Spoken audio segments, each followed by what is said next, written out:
Hey guys, Brian here. Got a quick video coming at you of the 85 Peterbilt 2-stroke diesel. Something I've done recently, as you can see, I polished up the hood.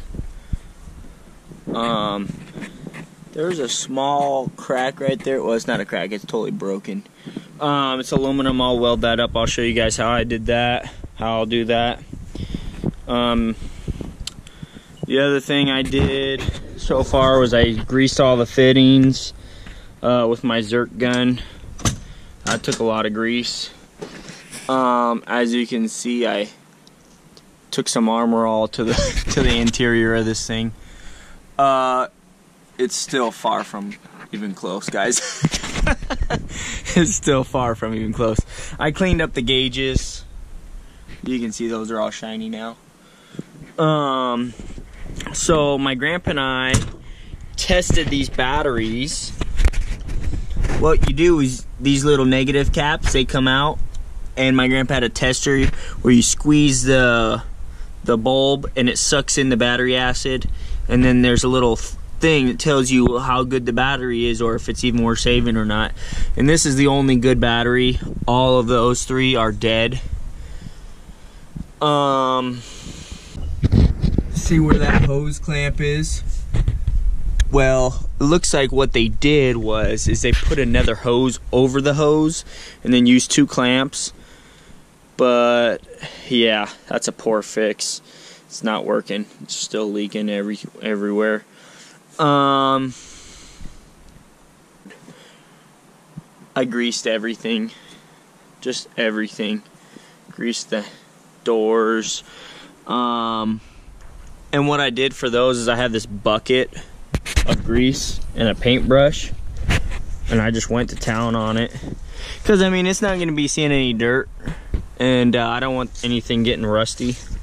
So I just greased everything. Completely. Everything. All the U-joints, all the slip yokes, lubricated all those, the whole front suspension, steering, everything, lubed it all up. See right here, you can see this little cable right here. I was working on the cables to support the hood, and I got it so it would sit flat, right? But then when I went to close it, it wouldn't close all the way because the cable wasn't long enough. So I gotta figure out where the mounting parts are different, and yeah. Okay. So, as you can see, the front of the wiring harness is just toast. They didn't have anything wired or anything. So what we did is we put it on the charger, right?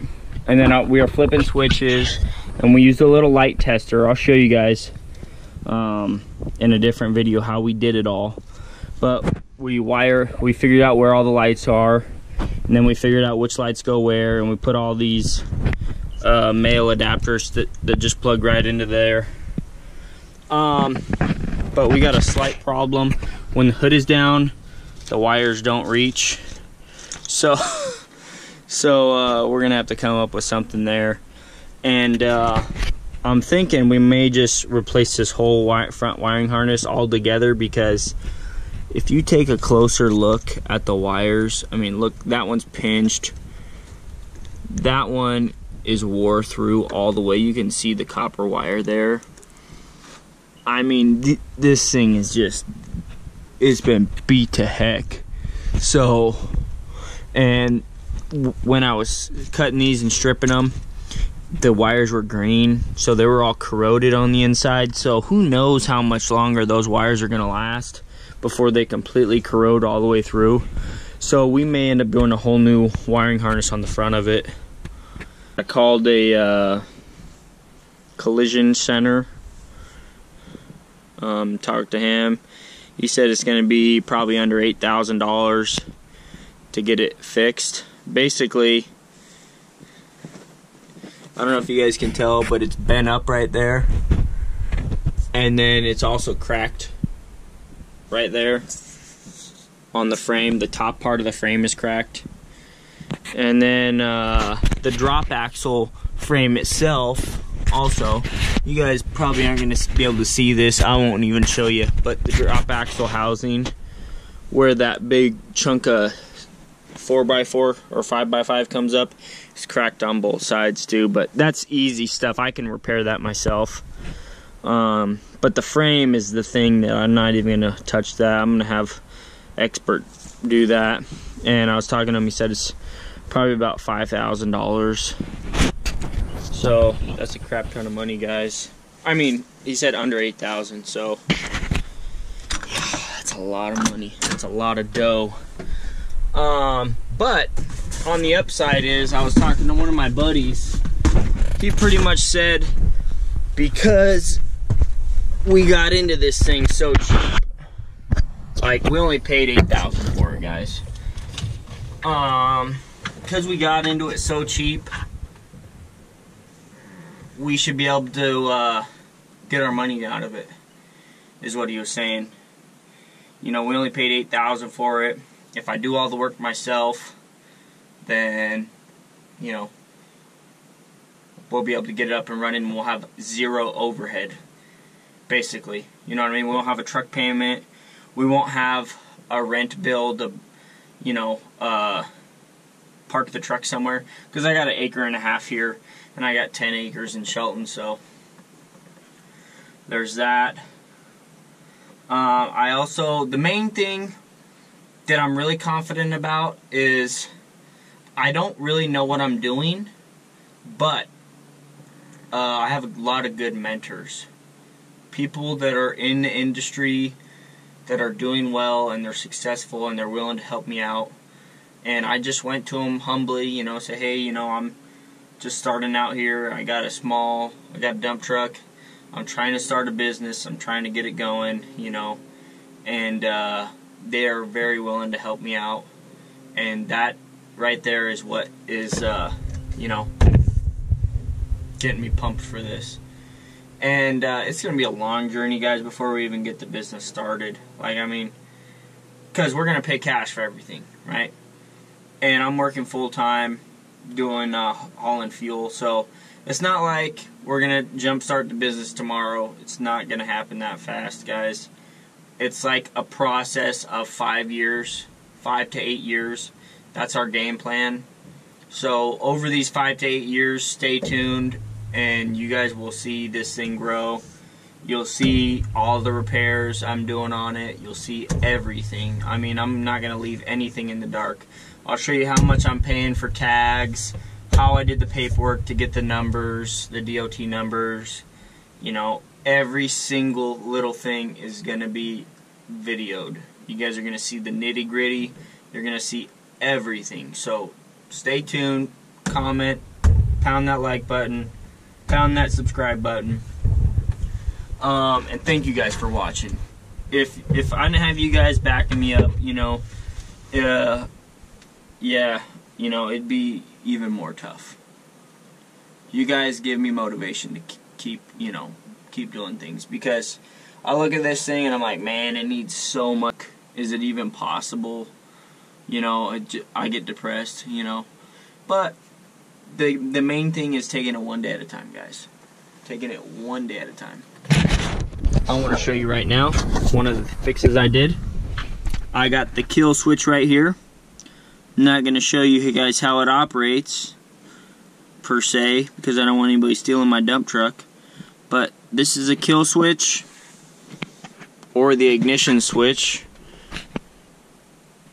So I'll show you guys how I hooked it up, but I'm not going to tell you exactly how it works, because somebody could steal my dump truck. I'm just kidding, guys. You push it in to kill the engine, pull it out to start it. When I first got the thing, it didn't have a kill switch, so we had to kind of put it in gear and hold the brake, you know, which is not good at all for these things. So right here, there's a little lever, fuel cutoff switch, fuel cutoff lever. I don't know what exactly it's called.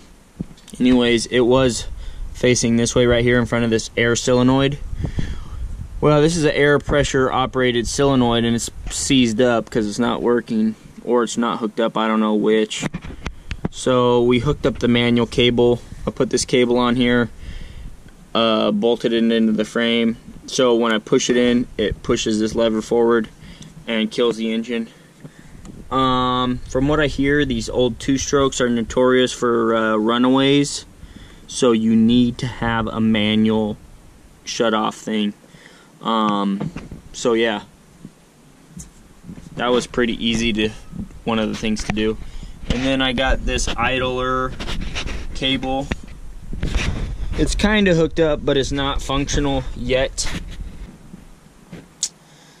It's leaking a lot of oil, and I know these things are notorious for leaking oil. So I'm not sure if it's the rear main seal or the pan gasket, but we're gonna do both of those. Because it's leaking a lot. I mean, just normal amounts for a two-stroke. There's my hot wife over there with my cute daughter. She's so adorable. But yeah, guys, I mean, send money my way. I'm just kidding, you guys. You guys don't have to do any of that. Just stay tuned, watch my videos. I appreciate it, you know, just you guys commenting and engaging all, you know, inspires me to keep going. So keep it up. What are your thoughts, honey? I don't know. I just put her on the spot like that. What are your thoughts, cutie? What do you think? Is that a cool dump truck? Yeah, that's a cool dump truck. Yeah, you're excited, huh? Okay, well, let's close her up. Oh.